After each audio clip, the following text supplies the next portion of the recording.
আমি আজকের আলোচনা শুরু করব কোরআনে বর্ণিত অত্যন্ত গুরুত্বপূর্ণ একটি ঘটনার ছোট একটা অংশ দিয়ে, যা আমাদেরকে আল্লাহকে স্মরণ করার একটা উপায় সম্পর্কে বুঝতে সাহায্য করবে। যদি সময় থাকে, আমার ইচ্ছা আছে আল্লাহকে স্মরণ করার দুইটা উপায় আলোচনা করার, যে উপায়গুলো আমাদের সবার পরিচিত।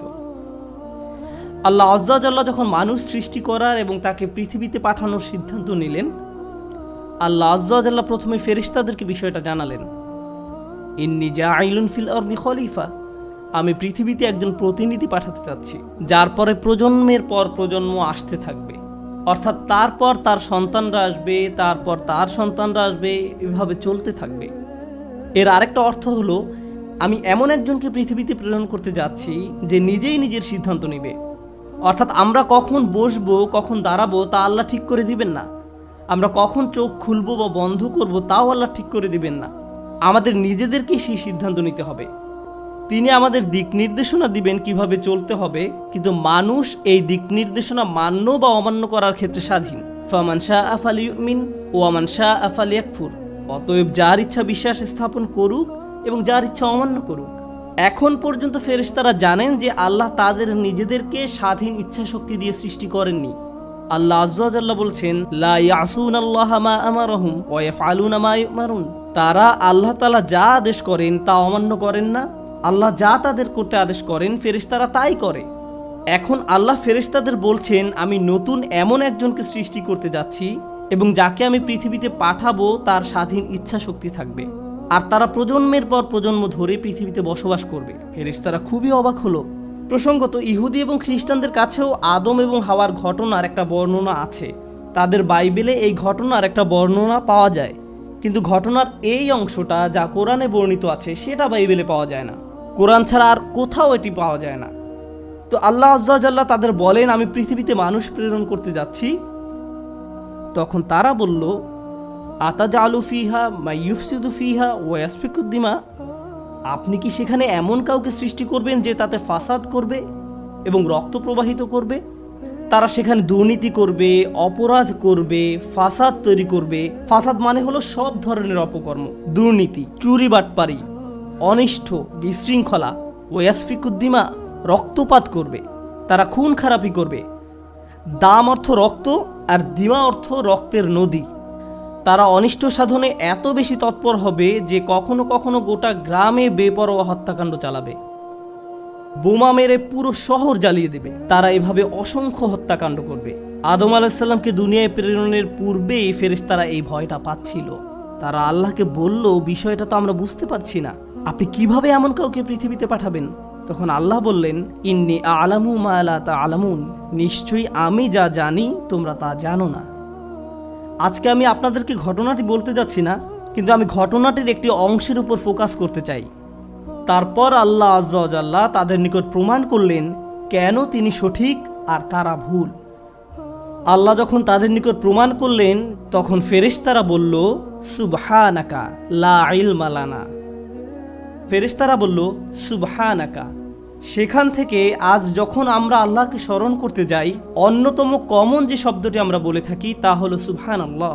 ফেরেশতারা আল্লাহকে এই কথা বলেছিল কারণ তারা উপলব্ধি করেছিল যে আল্লাহকে প্রশ্ন করার সময় তারা হয়তো ভুল করে ফেলেছে। তারা বুঝতে পারেনি আদম সৃষ্টি করার পেছনে আল্লাহর পরিকল্পনা কি ছিল। তারা ব্যাপারটা নিয়ে উদ্বিগ্ন ছিল। তারা ভাবছিল আল্লাহর পরিকল্পনা কি হতে পারে, কারণ তারা আল্লাহর পরিকল্পনায় বিজ্ঞতাটি দেখতে পায়নি। তারা উদ্দেশ্যটি বুঝতে পারেনি, কিন্তু আল্লাহ জানতেন। তাই তারা উপলব্ধি করলো যে সম্ভবত এভাবে প্রশ্ন করা তাদের উচিত হয়নি। যখন কেউ আল্লাহ সম্পর্কে এমন কিছু বলে বা চিন্তা করে যা তাদের চিন্তা করা উচিত হয়নি, যখন কেউ অনুভব করে যে সে হয়তো আল্লাহর সাথে অশোভন আচরণ করে ফেলেছে, ঠিক তখন ফেরেশতাদের মতো তারও উচিত সুবহানাল্লাহ বলা। আপনি কতই না পবিত্র। সুবহানাল্লাহ শব্দটি তাসবিহ বা সাবাহা শব্দ থেকে এসেছে, যার মানে হলো কোনো কিছুকে তার সঠিক মাত্রায় রাখা। অর্থাৎ আল্লাহ তাআলা পবিত্র, নির্ভুল। আল্লাহর পরিকল্পনা নির্ভুল, তোমরা বোঝো বা না বোঝো। অতীতে আল্লাহ তোমার জীবনকে যেভাবে পরিচালনা করেছেন তা নিখুঁত, তুমি বোঝো বা না বোঝো, এবং ভবিষ্যতেও আল্লাহ তোমার জীবনকে যেভাবে পরিচালিত করবেন যদি তুমি বোঝো অথবা না বোঝো। আল্লাহর দয়া নির্ভুল, তার ভালোবাসা নির্ভুল, তার পরিকল্পনা নিখুঁত, তার বিজ্ঞতাও নিখুঁত। আল্লাহ তাআলা সম্পর্কে সব কিছুই নিখুঁত। আমাদের ক্ষুদ্র মস্তিষ্ক দিয়ে আমরা সেটা বুঝতে পারি বা না পারি। আর এই নির্ভুলতার সাক্ষ্য দেই আমরা সুবহানাল্লাহ বলার মাধ্যমে। আমরা এই কথা বলার মাধ্যমে আল্লাহর পবিত্রতার ঘোষণা দিয়ে থাকি। আমরা ঘোষণা দেই যে আল্লাহর কোনো সমালোচনা করা যাবে না। আল্লাহ যাই করেন, যেটাই পরিকল্পনা করেন, আল্লাহ যা কিছুই বিশ্বের জন্য প্ল্যান করেন, অথবা ব্যক্তি আমার জন্য আল্লাহ যা কিছুই পরিকল্পনা করেন, সমালোচনা করা যাবে না।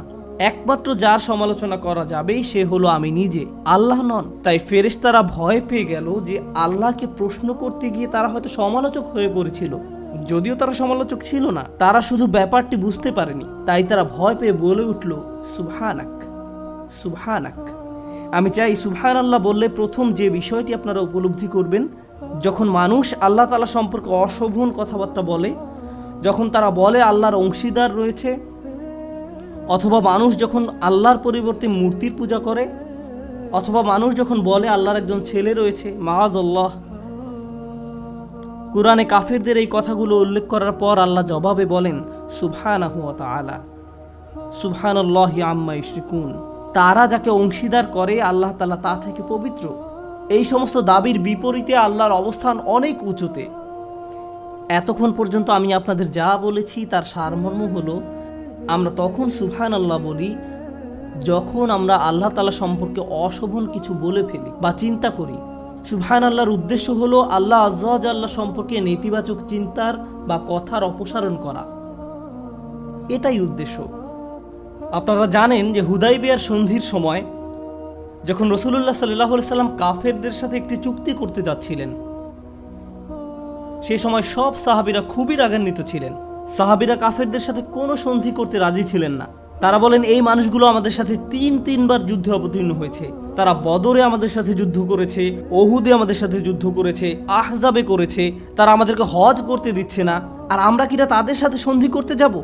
এরপরও সন্ধির শর্তাবলী লেখা হচ্ছিল। রাসূল সাল্লাল্লাহু আলাইহি সাল্লাম চুক্তির শর্তসমূহ লেখার জন্য আলী রাদিয়াল্লাহু তাআলা আনহুকে দায়িত্ব দিলেন। চুক্তিটি ছিল তাদের এবং মুহাম্মদ রাসূলুল্লাহ সাল্লাল্লাহু আলাইহি সাল্লামের মাঝে। কুরাইশদের প্রতিনিধি রাসূলুল্লাহ লিখতে আপত্তি জানালো। সে বলল, আপনাকে তো আমরা রাসূলুল্লাহ বলে বিশ্বাস করি না। তাই রাসূলুল্লাহর পরিবর্তে আব্দুল্লাহর ছেলে মুহাম্মদ লিখুন। রাসূলুল্লাহ বাক্যাংশটি কেটে দিন, মুছে দিন। তার এই কথায় সব সাহাবীরা চরম ক্ষুব্ধ হলো। ঘটনার বর্ণনায় বলা হয়েছে যে সব সাহাবীরা তখন একত্রে সুবহানাল্লাহ বলে উঠলেন। তারা সুবহানাল্লাহ বলে চিৎকার করে উঠলেন, কারণ তারা ভাবলেন রাসূলুল্লাহ বাক্যাংশটি মুছে দেয়া আল্লাহর বিরুদ্ধে একটা অপরাধ। সুতরাং আমি চাই সুবহানাল্লাহ সম্পর্কে প্রথমে যে বিষয়টি আমরা মনে রাখব তা হলো, সুবহানাল্লাহ বলার মাধ্যমে আমরা সাক্ষ্য দেই আল্লাহ হলেন সকল ভুল, ত্রুটি আর অপূর্ণতার ঊর্ধ্বে। যখন আপনি আল্লাহ সুবহানাহু ওয়া তাআলা সম্পর্কে ত্রুটিপূর্ণ কিছু শুনেন বা ভুল কিছু চিন্তা করেন, আর এটা শয়তানের কৌশল। আদম আলাইহিস সালামের ঘটনা সম্পর্কে আরেকটা দারুণ বিষয় আছে। ফেরেশতারা আল্লাহকে প্রশ্ন করেছিল কারণ তারা আদম সৃষ্টির ব্যাপারটি অনুধাবন করতে পারেনি। একই ঘটনায় কিছুটা পরে এসে অন্য একজন আদম আলাইহিস সালামের সৃষ্টি নিয়ে প্রশ্ন তুলেছিল। ইবলিসও প্রশ্ন করেছিল। সে বলল, আসজুদু লিমান খালাকতা তিনা, এমন ব্যক্তিকে সিজদা করব যাকে আপনি মাটির দ্বারা সৃষ্টি করেছেন? কেন এমনটা করতে যাব? ফেরেশতারা প্রশ্ন করেছিল, আবার ইবলিসও প্রশ্ন করেছিল। আল্লাহ আমাদের শিক্ষা দিচ্ছেন যে কখনো কখনো মাথায় প্রশ্ন আসতে পারে। ফেরেশতার মতো ভালো হলেও প্রশ্ন আসতে পারে, আবার ইবলিসের মতো খারাপ হলেও প্রশ্ন আসতে পারে। প্রশ্ন আসাটা সমস্যাপূর্ণ নয়। প্রশ্ন আসার পর আপনি কি করেন তার উপর ভিত্তি করে সমস্যা তৈরি হতে পারে। খারাপ চিন্তা আসার পর আপনি কি করেন সেটাই দেখার বিষয়। খারাপ চিন্তা আসার সাথে সাথে ফেরেশতাদের মতো সুবহানাল্লাহ বলুন এবং চিন্তাটাকে মেরে ফেলুন। আর যদি এমনটা না করেন তাহলে আপনি ফেরেশতাদের পথ অনুসরণ করছেন না, আপনি শয়তানের পথ অনুসরণ করছেন। এ দুটার মাঝে পার্থক্য এটাই। যদি চাকরি হারিয়ে ফেলেন তখন আপনার মনে এই ভাবনাটা এসে পড়তে পারে যে আল্লাহ আমার সাথে কেন এমনটা করলেন? আল্লাহর প্ল্যান কি? যে 2 বছর যাবত আমি চাকরি খুঁজছি, কোনো চাকরি পাচ্ছি না, বা আল্লাহ কেন আমার পরিবারের অমুক সদস্যকে ক্যান্সার দিলেন, অমুক অমুক ঘটনা কেন ঘটলো, কেন ওই বাচ্চাটাকে মরতে হলো, আমাদেরকে কেন দেশ ছাড়তে হলো। মানুষ তাদের জীবনের বিভিন্ন ঘটনাকে প্রশ্ন করে। মাঝে মাঝে মানুষ প্রশ্ন করে, পৃথিবীতে কেন এত যুদ্ধ বিগ্রহ? আল্লাহ কেন এসব ঘটতে দিচ্ছেন? কেন এখানে কেন ফিতনা হচ্ছে, ওখানে কেন এই ফিতনা হচ্ছে? আল্লাহ কেন এসব বন্ধ করছেন না? বেশ কয়েক বছর আগে নিউ ইয়র্কে থাকাকালীন সময়ে আমার এক বন্ধু ছিল। সে কিছুটা অদ্ভুত প্রকৃতির ছিল। আমি তাকে বেশ পছন্দ করতাম। প্রায় 20 বছর আগে রমজানের এক সময় একদিন সে আমাকে বলল, আমার মাথায় একটা দারুণ বুদ্ধি এসেছে।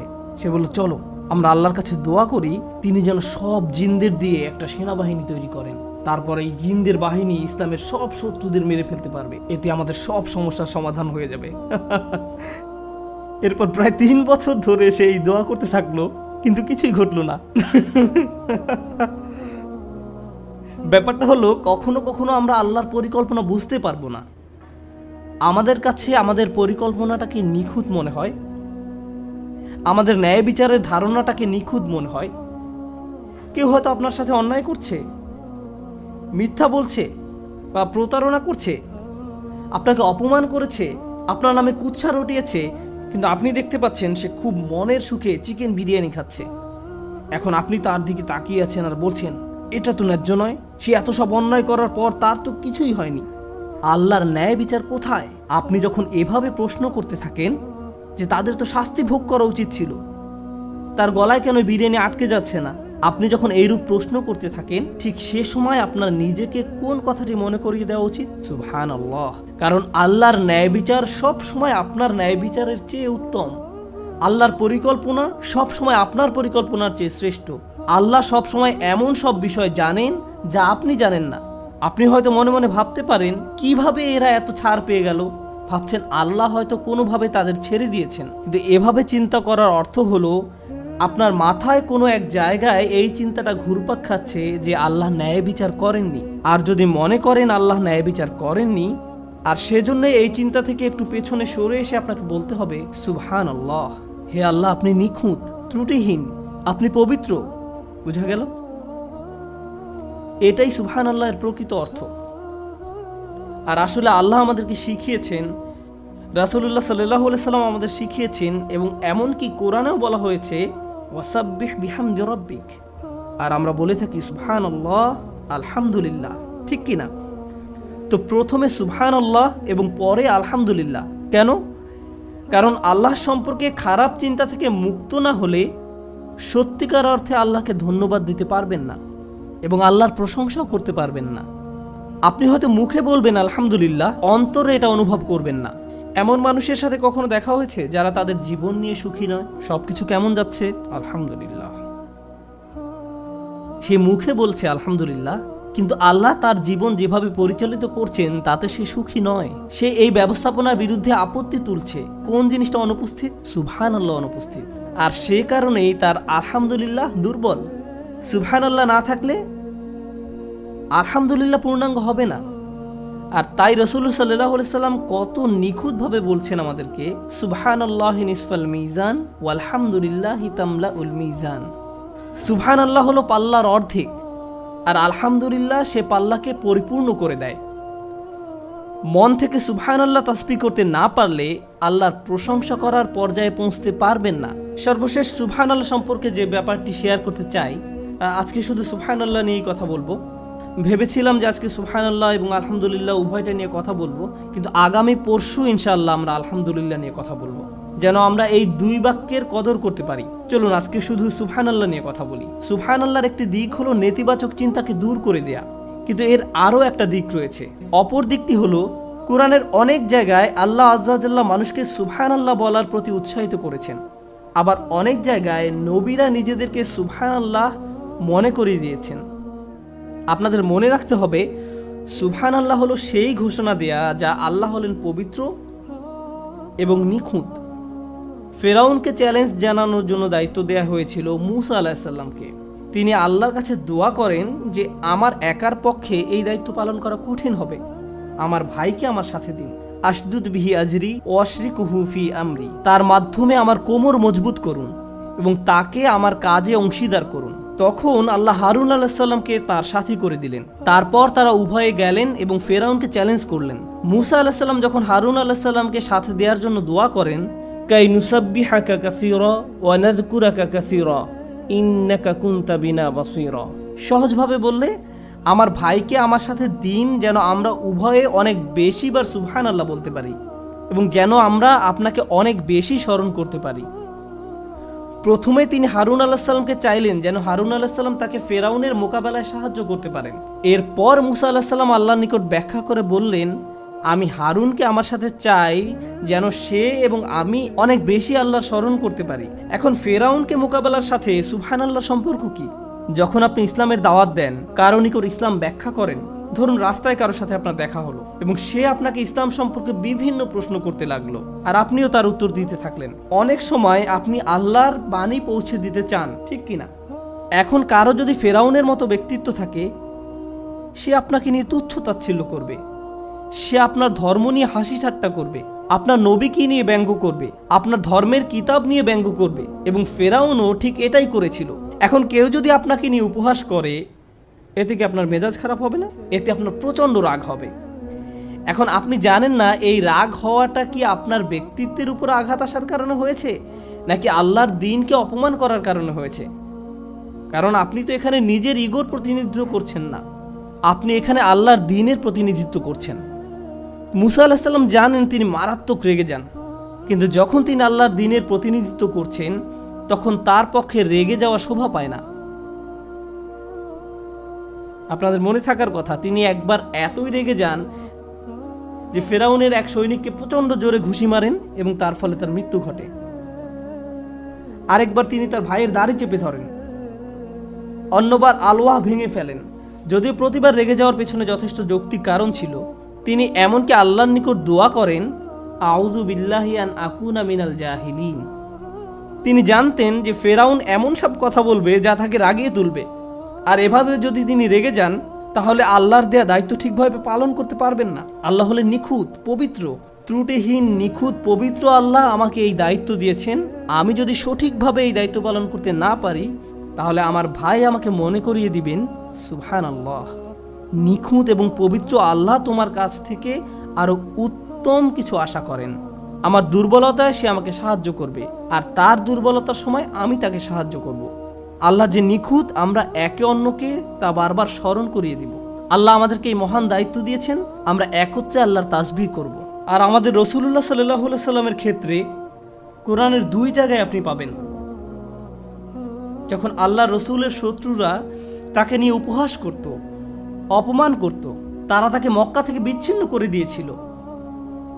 তারা রসুল সাল্লাল্লাহু আলাইহি সাল্লামের বিরুদ্ধে শারীরিক, মানসিক, মৌখিক সব ধরনের অপরাধ করেছিল। যখন এই নির্যাতনের মাত্রা অস্বাভাবিক পর্যায়ে চলে যেত তখন আল্লাহ সুবহানাহু ওয়া তাআলা তাকে বলতেন,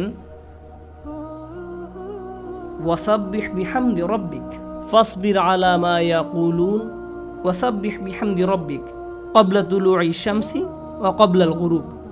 অতএব তারা যা কিছু বলে তার জন্য আপনি সবর করুন এবং সূর্যোদয় ও সূর্যাস্তের পূর্বে আপনার পালনকর্তার সপ্রশংস পবিত্রতা ঘোষণা করুন, অর্থাৎ সুবহানাল্লাহ এবং আলহামদুলিল্লাহ বলুন। কেউ কেউ এখানে প্রশংসা এবং পবিত্রতার ঘোষণা দেয়া বলতে নামাজ বুঝিয়েছেন। আল্লাহ বিশেষভাবে সূর্যোদয়ের আগে এবং সূর্যাস্তের পূর্বের সময় উল্লেখ করেছেন। কেন? রাসূলুল্লাহ সাল্লাল্লাহু আলাইহি সাল্লামকে বলা হলো যে জীবন পরিবর্তনশীল, কাফেরদের শত্রুতা কখনো তীব্র রূপ ধারণ করবে, আবার কখনো কমে যাবে, আর আল্লাহ চাইলে এদের পরাজিত করতে পারেন। মাঝে মাঝে সবকিছু দিনের আলোর মতো পরিচ্ছন্ন হয়ে উঠতে পারে, আবার মাঝে মাঝে সবকিছু রাতের আধারের মতো অন্ধকারাচ্ছন্ন হয়ে যেতে পারে। আপনার চারপাশের পরিস্থিতি পরিবর্তনশীল, কিন্তু যার কোনো পরিবর্তন নেই তিনি হলেন আল্লাহ। আল্লাহ হলেন নিখুঁত এবং পবিত্র। তাই যখন আপনি দেখবেন আলোকিত আকাশ অন্ধকারাচ্ছন্ন হয়ে পড়েছে বা অন্ধকারাচ্ছন্ন আকাশ আলোকিত হয়ে উঠছে, তখন মনে রাখুন আল্লাহ যদি এই মহাবিশ্বকে পরিবর্তন করতে পারেন, তিনি আপনার অবস্থাও পরিবর্তন করতে সক্ষম এবং আপনার প্রতি আল্লাহর সমর্থন।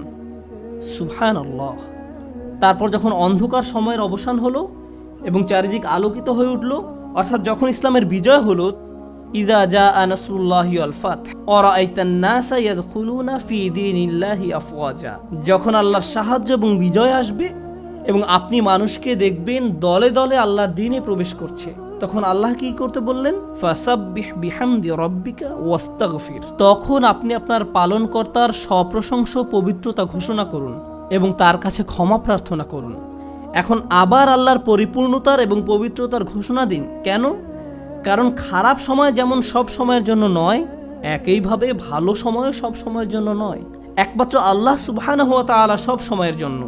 তাই কঠিন সময়েও আল্লাহর পরিপূর্ণতার কথা মনে রাখুন, আবার ভালো সময়েও আল্লাহর পরিপূর্ণতার কথা মনে রাখুন। নিজেকে স্মরণ করিয়ে দিন, আপনি এখানে সহজ একটি সময় পার করার জন্য আসেননি। সবকিছু সব সময় একই রকম থাকবে না। আপনার জীবনের কোনো কিছুর পরিবর্তন ঘটলে শয়তান চায় আপনি যেন আল্লাহর সিদ্ধান্তের বিরুদ্ধে প্রশ্ন তোলেন, যেভাবে সে প্রশ্ন তুলেছিল। শয়তান আল্লাহ সুবহানাহু ওয়া তাআলাকে দোষ দিয়েছিল, ফাবিমা আগওয়াইতানি, আপনি আমাকে পথ ভ্রষ্ট করেছেন, আপনি কেন আমাকে পথ ভ্রষ্ট করলেন, আপনি কেন আমাকে বিপথগামী করলেন, হে আল্লাহ এটা আপনার পরিকল্পনা ছিল। শয়তান এভাবে চিন্তা করেছিল, আর সে চায় আপনি আমিও যেন ঠিক একই রোগে আক্রান্ত হই। আর আল্লাহ আযজা ওয়া জাল্লা ফেরেশতাদের শিখিয়েছেন এই রোগের সমাধান হলো সুবহানাল্লাহ, আর তাদের মাধ্যমেই তিনি আমাদের শিখিয়েছেন যেন আমরা সুবহানাল্লাহ ঘোষণা দিয়া মানুষদের অন্তর্ভুক্ত হতে পারি। আমি দোয়া করি আল্লাহ যেন আমাদেরকে তার তাসবিহ করা মানুষদের অন্তর্ভুক্ত করেন, আর তার তাসবিহ করার মাধ্যমে আমরা যেন আমাদের রব, আমাদের মালিক আল্লাহ সুবহানাহু ওয়া তাআলা সম্পর্কে অসমীচীন কোনো চিন্তা না করি, কোনো অনুভূতি বা শব্দ মনে আনা থেকে